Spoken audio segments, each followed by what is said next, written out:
If you could step into a time machine and land in Europe around the year 500, the first thing you would feel is silence, the kind that comes after something enormous has died. Roads once polished by the marching feet of Roman legions now lay cracked and empty. Statues that once honored emperors were toppled, chipped, or swallowed by weeds. And if you asked the people living in those years what had happened, they wouldn't give you a grand explanation about the fall of the Western Roman Empire. They would simply tell you the world they knew had disappeared. Tonight, I want to take you through the 1,000-year storm that followed, a storm of collapse, rebirth, suffering, hope, invention, courage, and transformation. A journey into medieval Europe, not as a list of dates and dull facts, but as a living world that shaped the very skin of our modern one. And if you love hearing the hidden stories behind the history we think we already know, stay with me, and consider subscribing so you never miss the adventures ahead. When Rome collapsed in 476, it didn't fall like a kingdom in a fairy tale. There was no single explosion, no final dramatic battle where everyone watched an empire crumble. No, Rome faded the way great mountains erode, slowly, painfully, with countless cracks forming long before anyone noticed they were fatal. The economy shuddered. Armies that once stood like iron walls drifted away, unpaid and unorganized. The massive bureaucracy, those layers and layers of officials who once kept taxes, laws, and supply lines running, broke apart like dry clay. And suddenly, for the first time in centuries, the people of Europe looked around and realized no one was truly protecting them. Into that vacuum came new groups: the Goths, the Franks, the Lombards, the Saxons. To Romans, they were barbarians. To themselves, they were simply tribes seeking new land, new opportunities, and a future. They didn't arrive as pure conquerors. Many entered peacefully, settled, intermarried, and adopted Roman customs.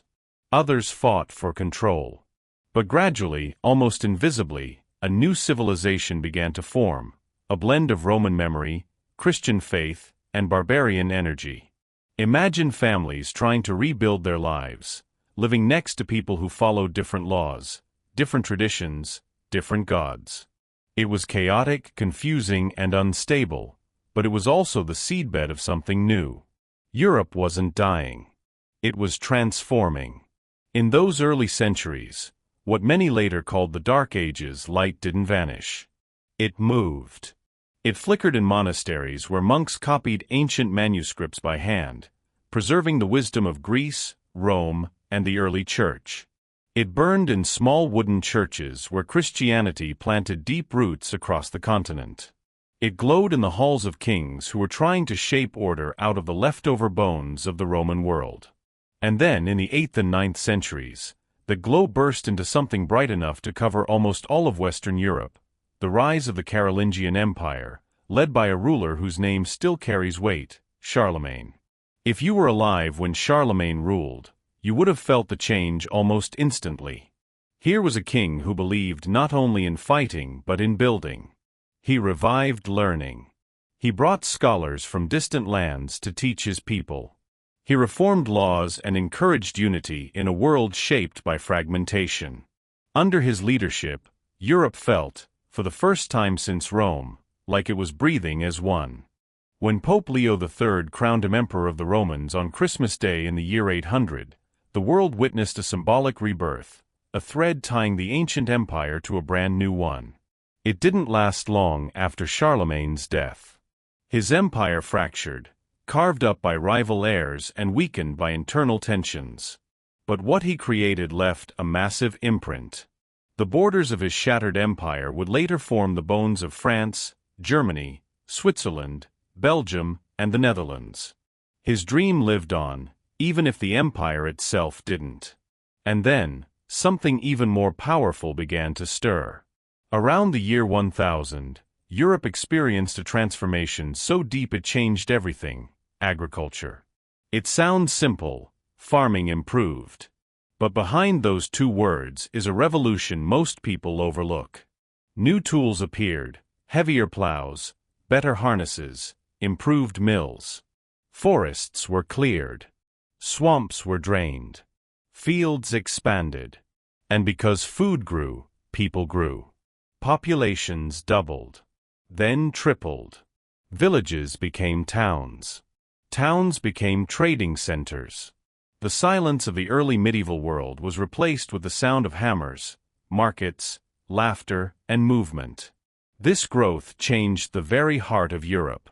With more people and more wealth came more ambition. Monarchies strengthened. Kings built larger courts, issued more laws, and began shaping territories that looked increasingly like modern states. Christianity expanded like a great wave from Scandinavia to Eastern Europe. The Church became more organized, more powerful, sometimes a guiding light, sometimes a lightning rod for conflict. The papacy, once vulnerable and politically weak, began asserting spiritual authority even over kings. Popes clashed with emperors, claiming a higher source of power. And ordinary people, whether rich or poor, built societies around a shared belief that Europe was becoming something unified, not by Rome's legions this time, but by a common faith and a shared cultural identity. If you're still with me, keep watching, because medieval Europe is about to hit its darkest night and its most dramatic turning point. In the year 1347, a whisper entered Europe.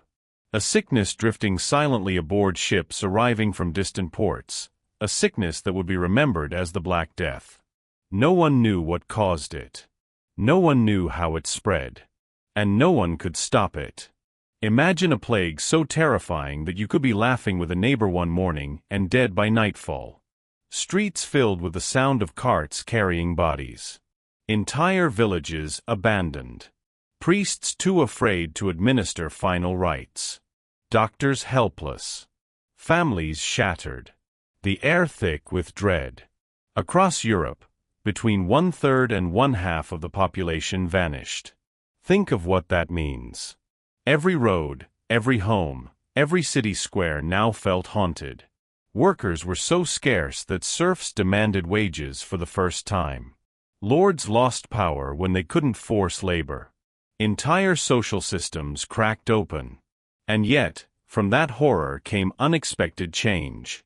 The Black Death weakened the feudal order, the rigid hierarchy that had dominated Europe since the early Middle Ages. Monarchs seized the moment, strengthening their kingdoms and consolidating control. Legal systems grew more sophisticated. Armies shifted away from knights toward infantry and gunpowder weapons. Governments started to look more modern, organized, centralized, and ambitious. And then, as if the continent was ready to burst outward after centuries of looking inward, the age of exploration began. Stronger states like Spain and Portugal built ships capable of crossing oceans. Monarchs sponsored voyages that once seemed impossible. Sailors ventured into waters Europeans had feared for generations. The Middle Ages ended not with collapse, but with expansion, Europe stepping onto the world stage with curiosity, hunger, and newfound power.